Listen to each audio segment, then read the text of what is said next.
Oke, baik. Selamat siang. Assalamualaikum warahmatullahi wabarakatuh. Selamat bertemu kembali untuk mata kuliah pengantar ekonomi makro. Pada hari ini merupakan pertemuan kedua setelah ujian tengah semester. Adapun materi kita hari ini adalah kebijakan fiskal dan kebijakan moneter.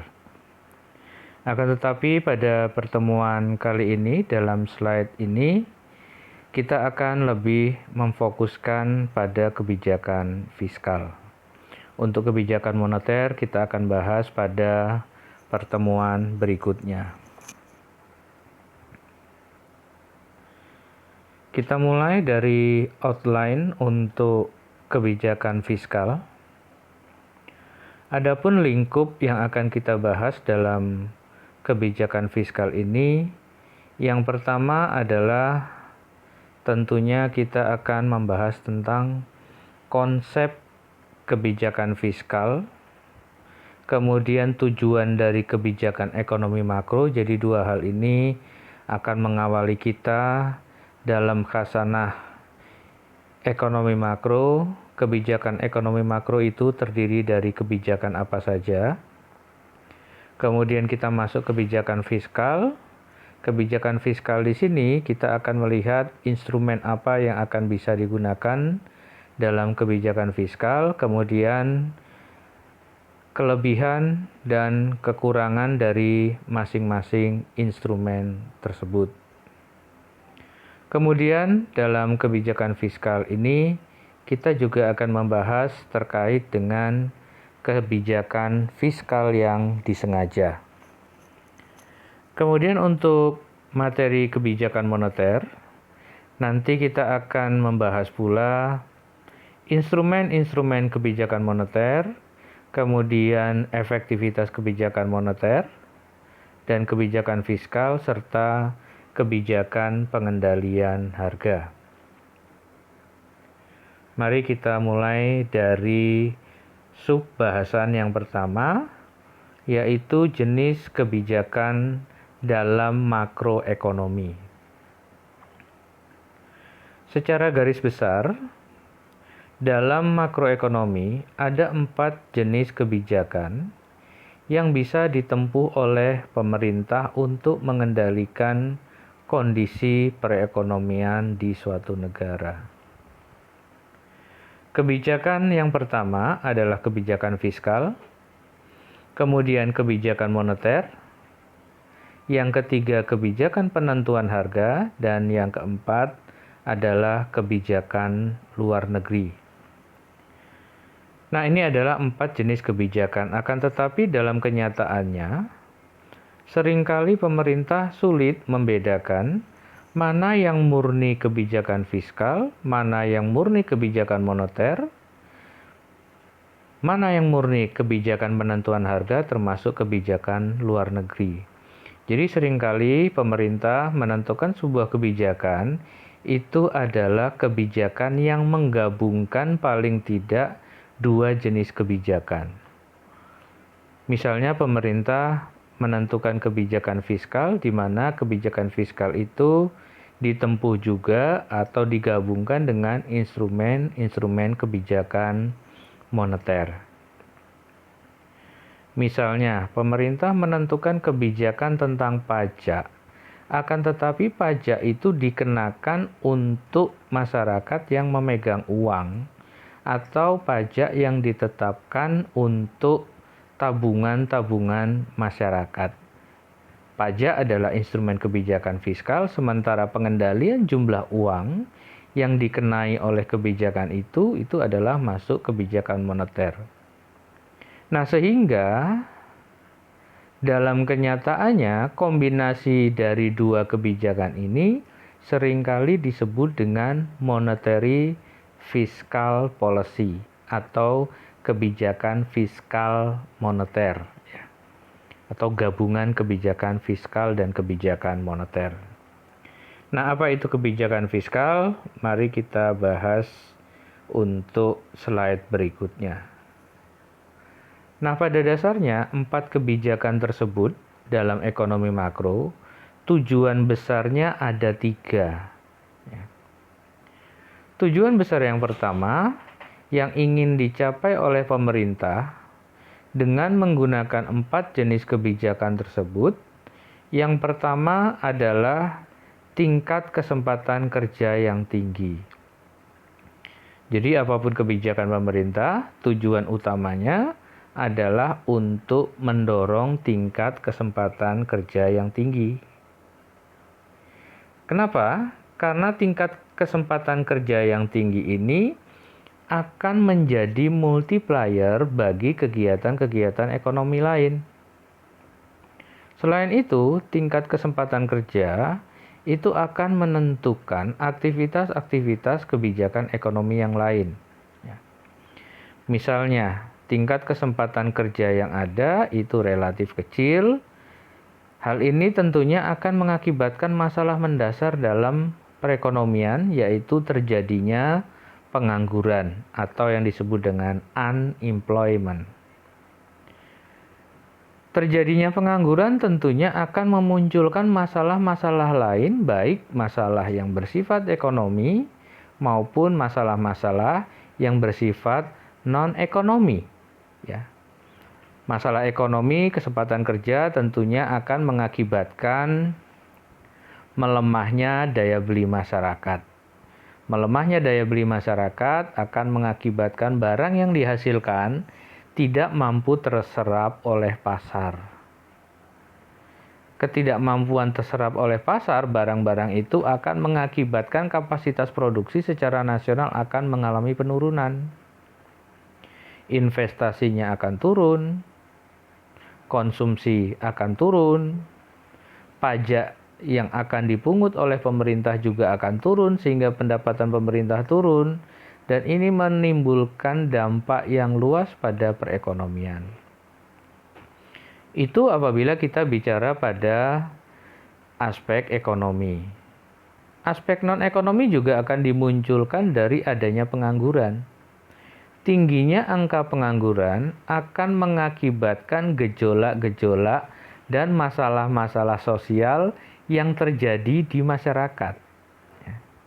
Jadi, masalah ekonomi itu akan sangat erat dengan masalah-masalah sosial dan kemasyarakatan. Kemudian tujuan besar yang kedua dari kebijakan makroekonomi adalah kapasitas produksi nasional yang tinggi. Jadi kebijakan makro itu harusnya mampu menciptakan kapasitas produksi nasional yang tinggi. Apa itu kapasitas produksi nasional? Kapasitas produksi nasional itu adalah kemampuan sebuah negara dalam menghasilkan barang dan jasa yang dibutuhkan oleh masyarakat. Nah, dua tujuan besar ini nanti akan bisa dilakukan melalui kebijakan-kebijakan fiskal, moneter, pengendalian harga, dan kebijakan luar negeri. Nah, 4 kebijakan itu nanti akan punya 2 sifat atau 2 pendekatan, yaitu kebijakan yang bersifat ekspansif dan kebijakan yang bersifat kontraktif. Apa itu kebijakan yang bersifat ekspansif? Ekspansif itu adalah memperbesar, memperluas. Artinya kebijakan-kebijakan yang 4 kebijakan tadi itu tujuannya adalah untuk mendorong perekonomian supaya laju pertumbuhan dan pergerakan ekonomi itu menjadi lebih cepat dan lebih luas. Itu kebijakan ekspansif. Pemerintah mendorong konsumsi masyarakat, pemerintah mendorong investasi, pemerintah membangun infrastruktur dan mendorong ekspor. Itu adalah kebijakan-kebijakan yang bersifat ekspansif, termasuk pemerintah menambah jumlah uang beredar, menurunkan tingkat suku bunga. Itu adalah kebijakan yang bersifat ekspansif. Lawan dari kebijakan ekspansif adalah kebijakan yang bersifat kontraktif. Jadi, kalau tadi ekspansif itu memperluas, maka kontraktif itu dia memperkecil, ya, memperlambat. Ya. Artinya kebijakan-kebijakan yang 4 tadi itu ditujukan untuk mengurangi laju perekonomian. Kenapa laju perekonomian perlu dikurangi? Perekonomian kalau sudah terlalu cepat berputar, perekonomian tersebut akan panas. Suku bunga tinggi, inflasi tinggi, pengangguran tinggi, maka ada kebijakan-kebijakan pemerintah yang bersifat kontraktif. Kebijakan kontraktif ini sederhananya adalah kebijakan untuk mengerem perputaran ekonomi supaya lebih cepat. Nah, kebijakan kontraktif ini bisa dilakukan oleh pemerintah dengan cara menaikkan suku bunga supaya orang lebih suka menabung, orang lebih suka untuk menyimpan uang, orang tidak suka mengambil kredit dari perbankan, sehingga perputaran ekonomi diharapkan akan melambat dengan kebijakan yang bersifat kontraktif ini. Nah, kita lihat yang pertama kebijakan fiskal. Setelah tadi kita bahas tentang tujuan, kemudian kita juga bahas tentang jenis-jenis kebijakan, maka kita lihat sekarang kebijakan fiskal itu apa. Kebijakan fiskal atau fiscal policy adalah kebijakan dari pemerintah yang dilakukan dengan cara mempengaruhi sisi penerimaan maupun sisi pengeluaran pada APBN. Nah, apabila Anda ingin mengetahui kebijakan fiskal ini secara lebih komprehensif, silakan baca tentang APBN. Jadi APBN, anggaran, pendapatan, dan belanja negara, sisi penerimaannya apa saja, sisi pengeluarannya apa saja. Nah, apabila kebijakan itu ditujukan untuk mempengaruhi sisi penerimaan dan sisi pengeluaran APBN, itulah yang disebut dengan kebijakan fiskal. Sisi penerimaan itu apa saja? Ada penerimaan pajak dan penerimaan negara bukan pajak atau PNBP.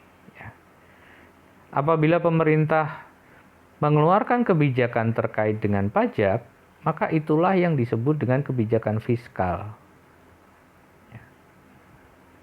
Ada juga pemerintah membiayai anggarannya dengan hutang luar negeri. Kebijakan menambah atau mengurangi hutang luar negeri itu juga termasuk dalam kebijakan fiskal. Itu dari sisi penerimaan.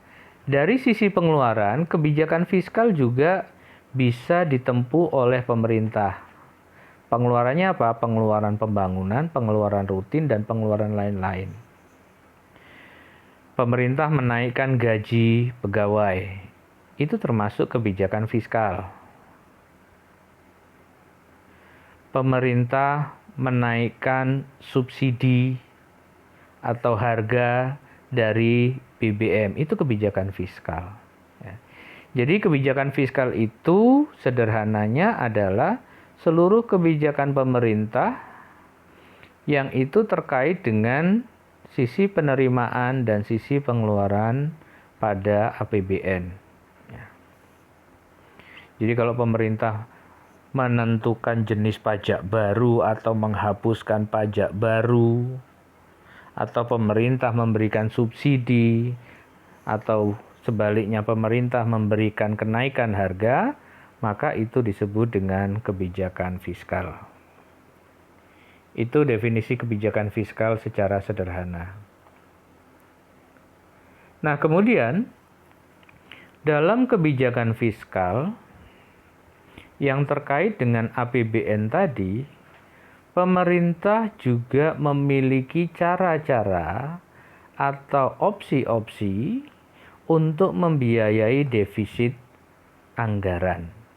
Jadi APBN yang tadi kita bahas itu bisa saja menjadi defisit. Seperti yang kita bahas pada pertemuan sebelumnya, defisit itu terjadi apabila penerimaan lebih kecil daripada pengeluaran, atau sebaliknya pengeluaran pemerintah lebih besar daripada penerimaan. Nah, apabila anggaran pemerintah itu mengalami defisit, ada 4 pilihan yang bisa digunakan pemerintah untuk membiayai defisit anggaran tersebut.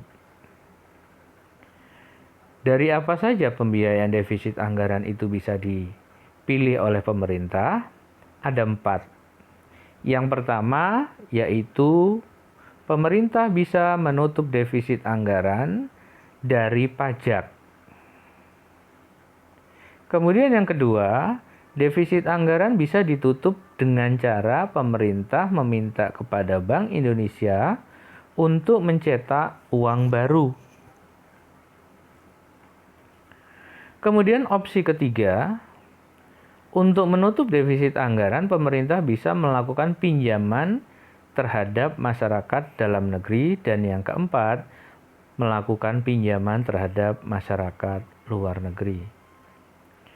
Tentunya keempat jenis sumber pembiayaan defisit anggaran ini memiliki konsekuensi-konsekuensi pada perekonomian. Semua jenis sumber pembiayaan untuk menutup defisit anggaran akan memunculkan konsekuensi atau resiko. Sehingga sebaiknya defisit anggaran ini tidak terlalu besar. Apabila defisit anggaran terlalu besar, maka pemerintah akan membiayai dengan memilih beberapa opsi dari 4 opsi ini. Yang pertama, kita lihat sumber pembiayaan itu dari pajak. Nah, dari pajak, tentunya cara ini adalah cara yang paling gampang ditentukan oleh pemerintah. Kenapa paling gampang? Karena pemerintah untuk meningkatkan pajak di sini hanya mengeluarkan dalam bentuk aturan yang mau tidak mau harus ditaati oleh wajib pajak. Akan tetapi, pembebanan pajak kepada masyarakat itu juga akan memunculkan konsekuensi terhadap perekonomian secara keseluruhan. Pajak itu di satu sisi baik, tapi di sisi lain juga ada tidak baiknya. Kita lihat, apa dampak apabila pemerintah membebankan pajak kepada masyarakat, misalkan terhadap pajak penghasilan atau PPh 21. Nah, pembebanan pajak dari pemerintah ke masyarakat, dampak yang paling langsung bisa dirasakan oleh masyarakat adalah turunnya daya beli masyarakat. Jadi pajak itu di satu sisi meningkatkan pendapatan pemerintah, di sisi lain akan menurunkan daya beli masyarakat. Seperti yang sudah kita bahas pada pertemuan tentang perhitungan pendapatan nasional, pajak itu akan mempengaruhi tingkat konsumsi dari masyarakat. Atau dengan kata lain, pendapatan yang siap untuk dikonsumsi atau disposable income itu akan mengalami penurunan. Misalnya persamaan pajak adalah T sama dengan T0 plus T kecil Y. T besar ini adalah pajak, T0 ini adalah autonomous tax atau pajak pada saat pendapatan 0. Seperti yang pernah kita bahas, walaupun orang tidak memiliki pendapatan, maka dia tetap harus membayar pajak. Apalagi pajak-pajak yang kaitannya tidak dengan pendapatan. Anda punya motor, punya mobil, punya tanah, walaupun Anda tidak punya pendapatan, Anda harus membayar pajak. Tapi kalau pajak itu kaitannya dengan pendapatan, maka pajak yang harus dibebankan pada masyarakat adalah T kecil Y. T kecil ini dalam perhitungan pendapatan kita sebut dengan marginal propensity to tax, ya, atau hasrat pengenaan pajak dari pendapatan. Nah, seberapa besar? Yaitu proporsi tertentu dari pendapatan.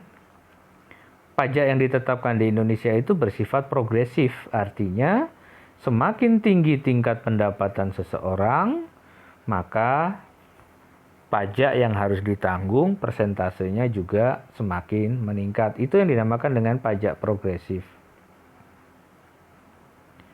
Pada pertemuan sebelumnya kita pernah membahas, mungkinkah seseorang itu tidak dikenain pajak? Sangat mungkin.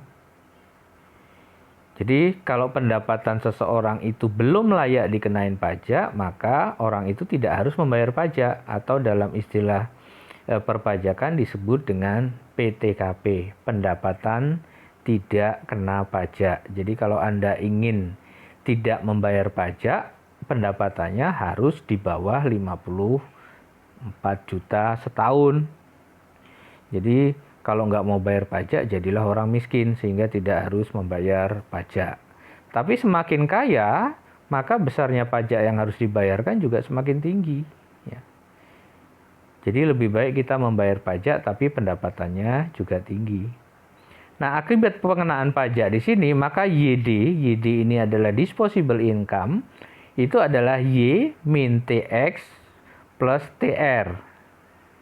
TX itu pajak, TR itu adalah transfer. Artinya, pendapatan seseorang itu akan dikurangi pajak ditambah dengan transfer.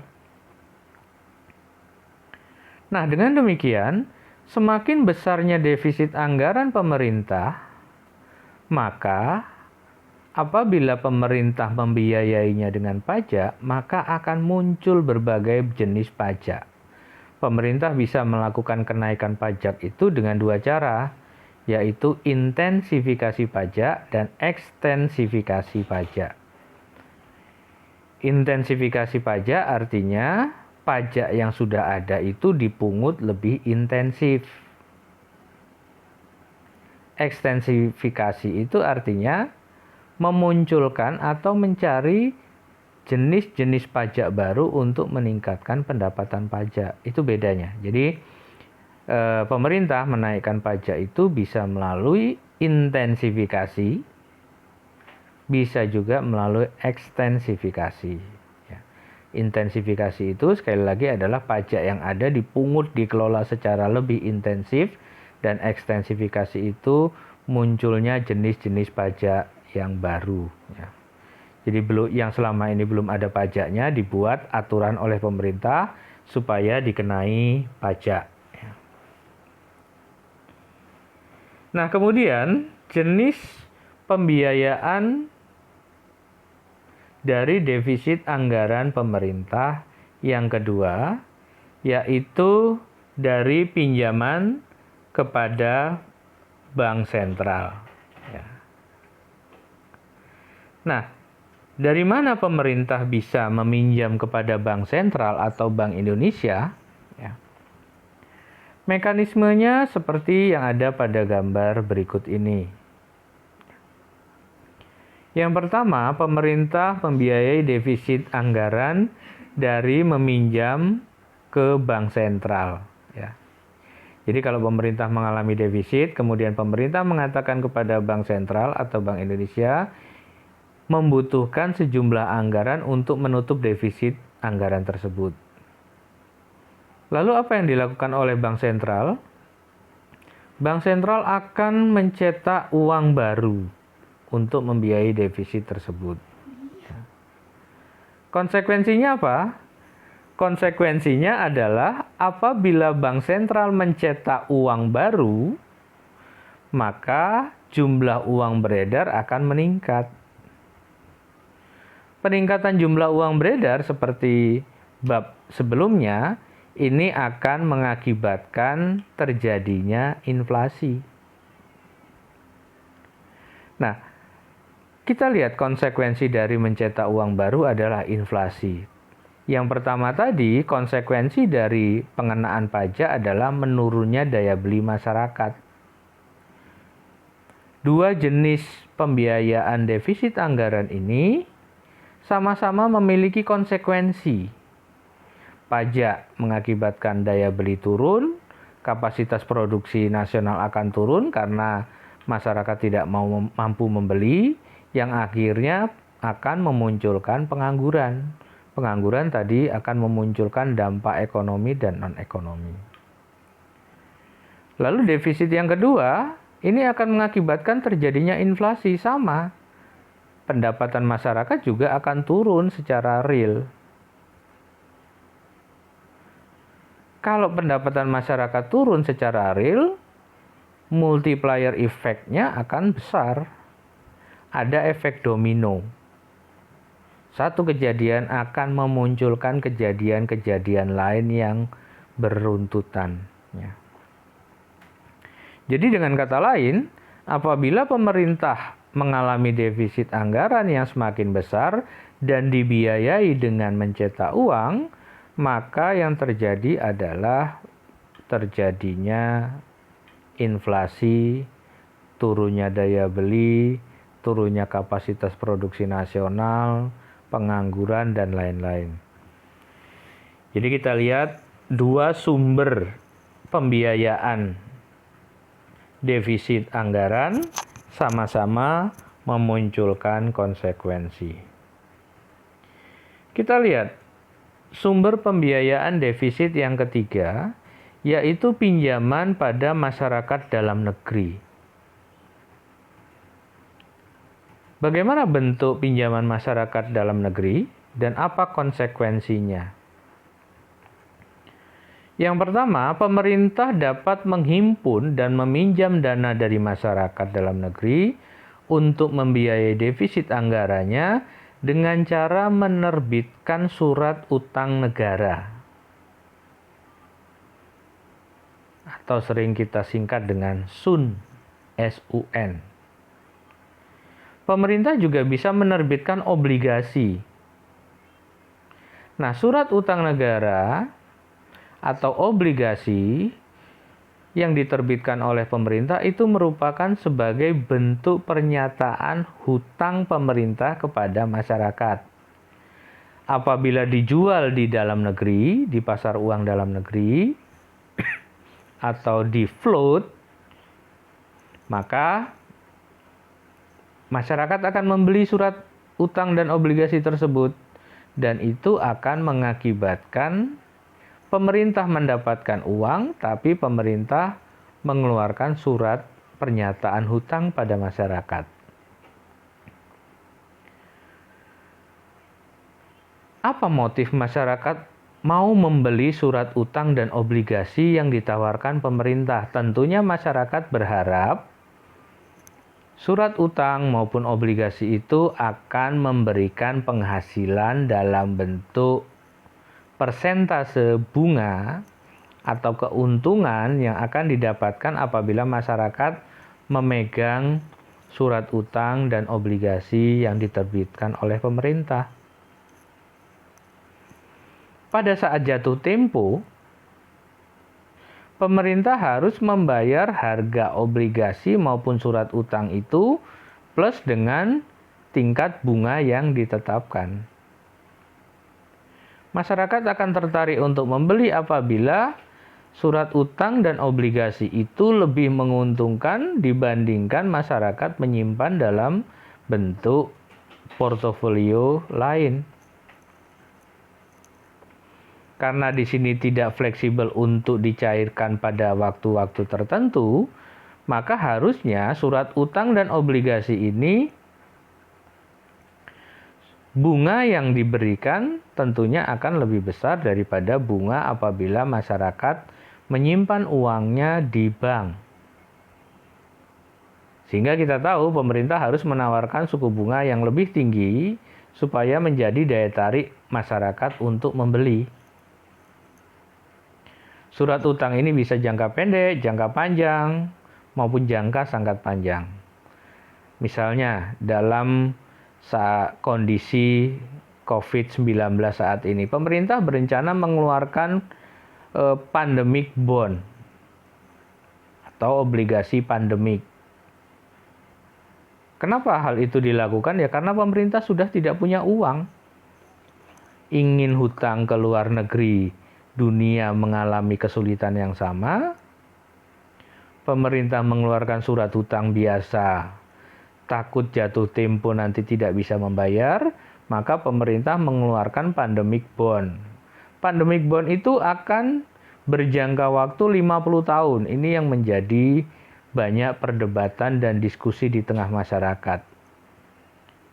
Apakah masyarakat mau membeli pandemic bond dengan jangka tempo waktu 50 tahun tersebut? Ya. Jadi kalau dia beli sekarang, umurnya 50, nanti jatuh temponya pada saat dia umurnya 100. Kalau masih hidup. Kalau sudah mati berarti surat utangnya diwariskan kepada anak cucunya. Jadi ini adalah pandemic bond. Jadi kalau mau beli pandemic bond harusnya Anda yang berumur 20 tahun. Jadi nanti saat 70 tahun bisa dicairkan. Masih bisa menikmati. Tapi kalau umurnya 50 tahun beli pandemic bond 50 tahun, 100 tahun kecil kemungkinan masih hidup. Lalu, pemerintah nanti konsekuensinya harus membayar surat utang dan obligasi yang jatuh tempo tersebut dengan tingkat suku bunga yang cukup tinggi. Ya. Karena harus bersaing dengan portofolio yang bisa menjadi pilihan masyarakat. Ini konsekuensinya. Jadi konsekuensi ketiga, pemerintah harus membayar pada saat jatuh tempo beserta suku bunga dari obligasi dan surat utang negara. Lalu yang terakhir untuk jenis pembiayaan ya, belum terakhir kuliah. Pinjaman pada masyarakat luar negeri. Apa bedanya? Kalau tadi pemerintah mengeluarkan surat utang maupun obligasi dijual di pasar dalam negeri, apabila menginginkan pinjaman pada masyarakat luar negeri, maka pemerintah mengeluarkan surat utang tersebut dan dijual di pasar uang internasional. Nah, apabila dijual di pasar uang internasional, tentunya surat utang atau bond yang dikeluarkan itu adalah dalam bentuk mata uang asing dan devisa. Nah, pendapatan dari menjual surat utang ataupun bond di pasar uang internasional, pemerintah akan mendapatkan dana dalam bentuk mata uang asing dan devisa. Nah, dana dalam bentuk mata uang asing dan devisa ini bisa digunakan untuk membiayai defisit neraca pembayaran internasional, bisa digunakan untuk membayar hutang, dan bisa digunakan untuk transaksi-transaksi secara internasional. Akan tetapi, kita tahu bahwa konsekuensinya dari mengeluarkan surat utang dan bond di pasar luar negeri ini ada dua.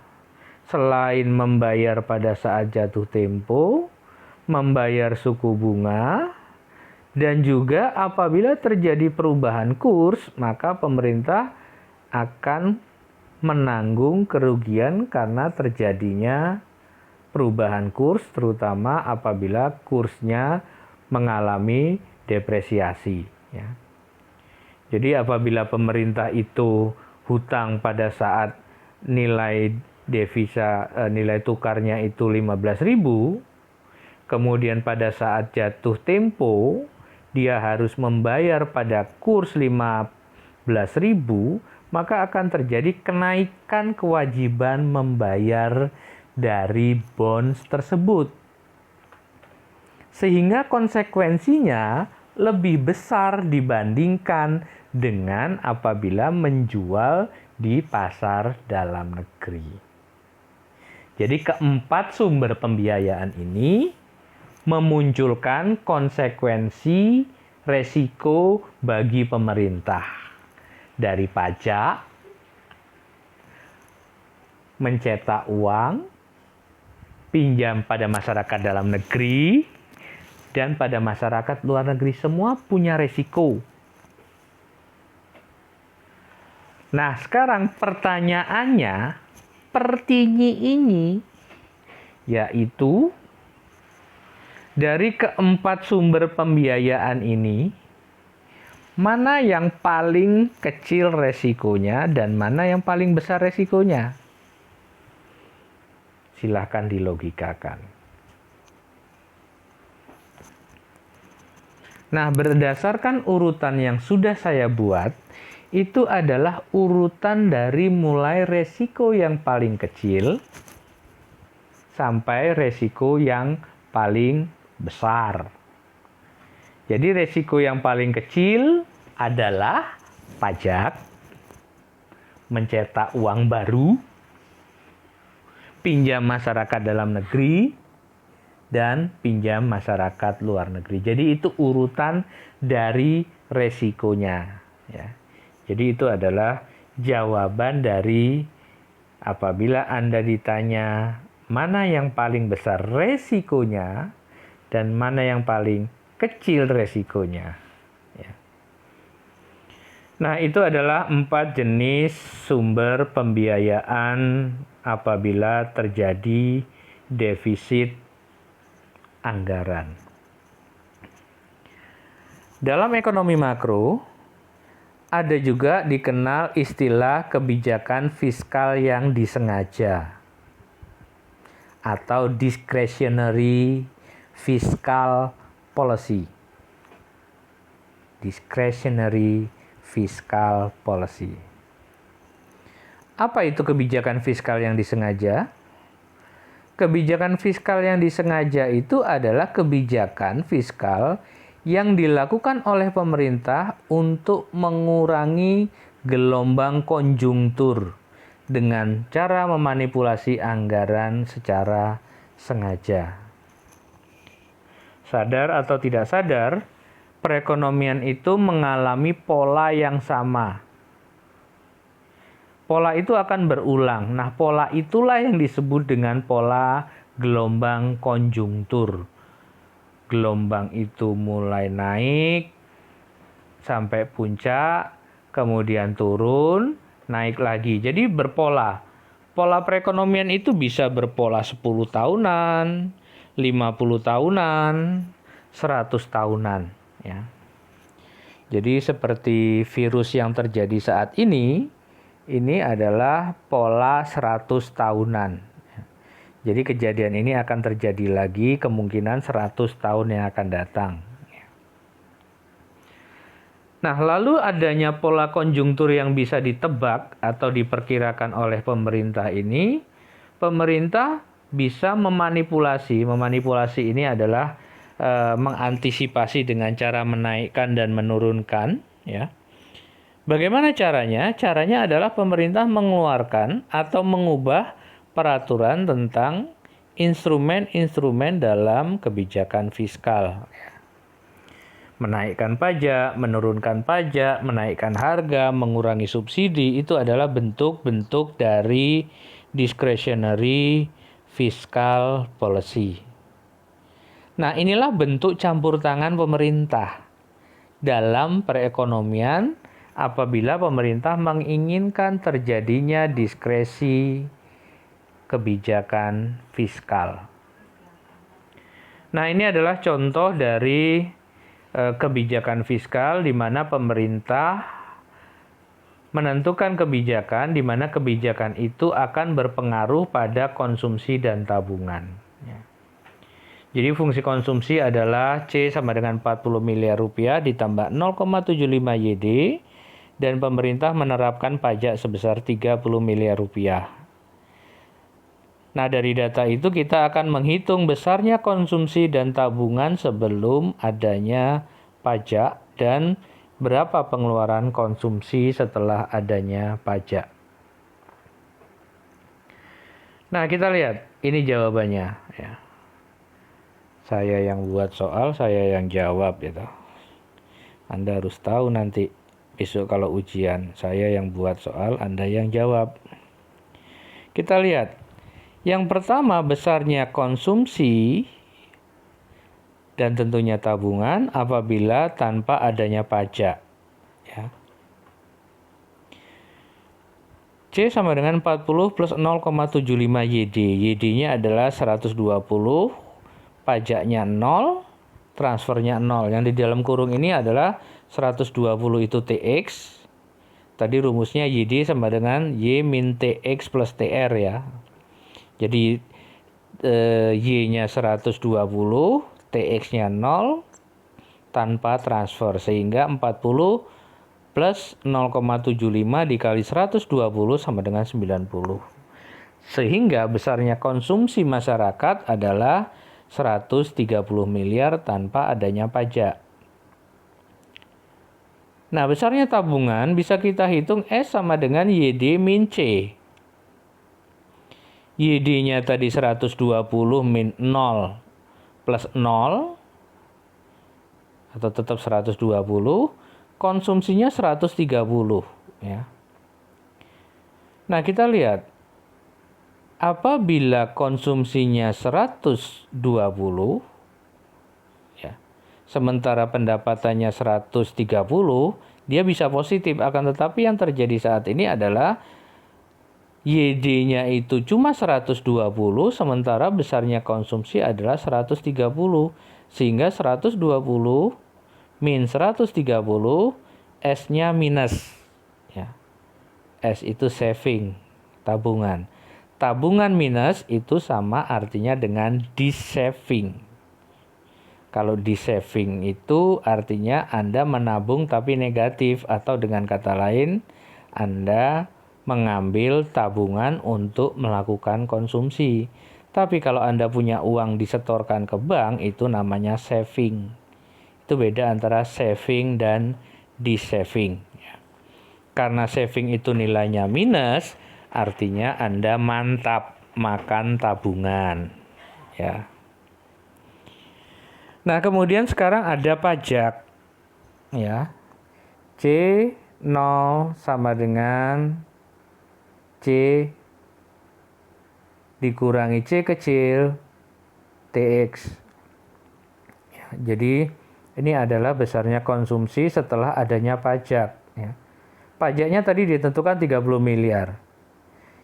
Sementara persamaannya 130 yang tadi dari C dikurangi 0,75 ya. 0,75 dari soal tadi. TX-nya 30, 0,75 dikali 30 sama dengan 22,5. Kemudian 130 dikurangi 22,5 sama dengan C 107,5. Nah, kita lihat. Sebelum adanya pajak, konsumsi adalah 130 miliar rupiah. Setelah adanya pajak sebesar 30, maka besarnya konsumsi adalah 107,5. Anda nggak bisa langsung mengurangkan pajak dari konsumsi itu ya. Jadi kalau Anda malas ngitung besarnya konsumsi setelah ada pajak, konsumsi dikurangi pajak, nggak bisa. Kenapa? Karena pajak itu mengurangi persentase tertentu dari konsumsi. Begitu pula dengan tabungan. Tadinya tabungan itu minus 10 tanpa adanya pajak. Setelah adanya pajak, tabungannya menjadi minus 17,5 miliar rupiah. Nah, kita bisa simpulkan di sini bahwa pajak itu satu akan menurunkan konsumsi dan menurunkan tabungan. Ini contoh yang kedua, bagaimana transfer berpengaruh pada konsumsi dan tabungan. Kita lihat. Besarnya konsumsi sebelum adanya transfer itu adalah C 160 miliar rupiah dan tabungannya 0. Setelah adanya transfer itu sebaliknya dari pajak. Kalau pajak mengurangi pendapatan, kalau transfer menambah pendapatan. Anda mendapatkan bantuan langsung tunai. Anda mendapatkan kartu prakerja, itu namanya transfer. Tidak harus dikembalikan. Kalau transfer itu pendapatan yang tidak harus dikembalikan. Kalau pendapatan yang harus dikembalikan namanya utang. Ya. Jadi itu bedanya. Utang atau hutang, sama aja lah. Nah, setelah adanya transfer, maka konsumsinya akan berubah. Ya. Kalau ada transfer menjadi naik, tapi kalau yang di poin B, besarnya konsumsi dan tabungan apabila ada transfer dan ada pajak. Kalau transfernya lebih besar dari pajak, konsumsinya akan naik. Tapi kalau transfernya lebih kecil daripada pajak, maka konsumsinya akan mengalami penurunan. Begitu pula dengan tabungan. Nah, di soal nomor B ini, yang terjadi adalah bahwa transfer lebih kecil daripada pajak. Sehingga konsumsinya turun dari 160 miliar menjadi 137,5 miliar.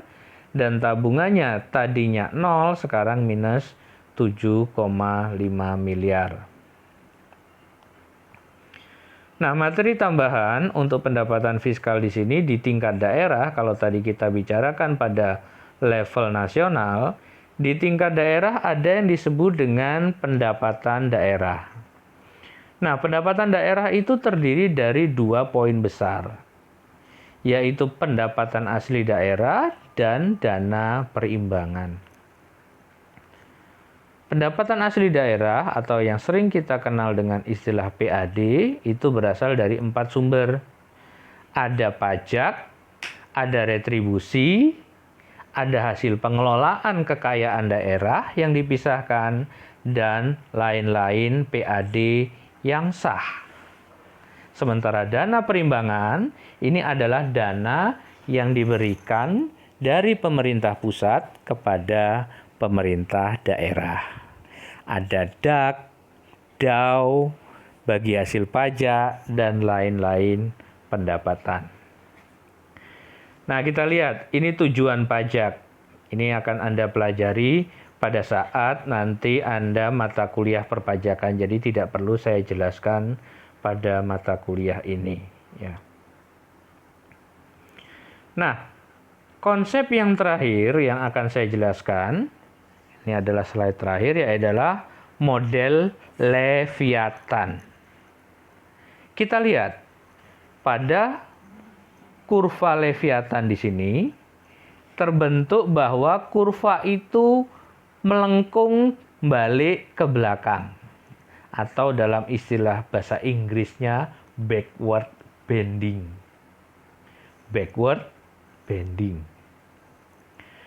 Nah, kita lihat pada tahap pertama sumbu vertikal menunjukkan tarif pajak dan sumbu horizontal menunjukkan penerimaan pajak. Semakin tinggi tarifnya, maka penerimaannya semakin tinggi.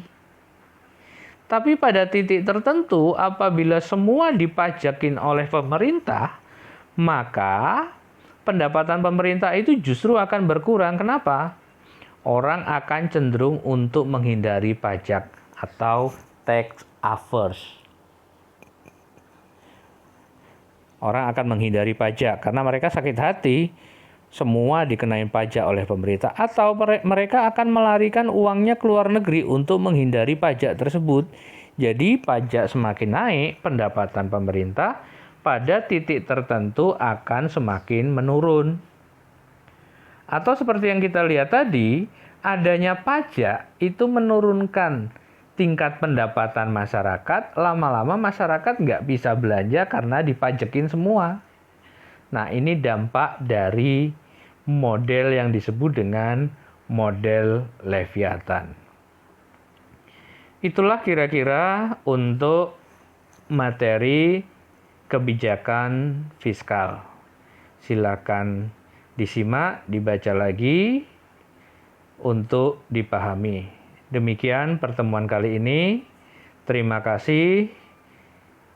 Semoga bermanfaat. Assalamualaikum warahmatullahi wabarakatuh. Salam sejahtera buat kita semua.